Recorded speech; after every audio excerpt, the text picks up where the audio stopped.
The equivalence point involves the WASB salt NH4Cl, which undergoes cationic hydrolysis to yield an acidic solution, pH 7.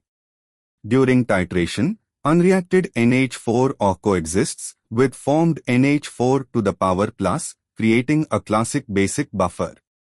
Because the steep pH jump happens in the acidic region, pH 3 to 6, methyl orange, pH approx 3.1 to 4.4, is an excellent indicator.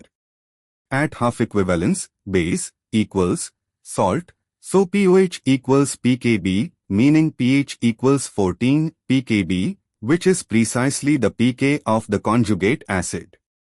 All statements are completely correct. The answer is A, B, C, D.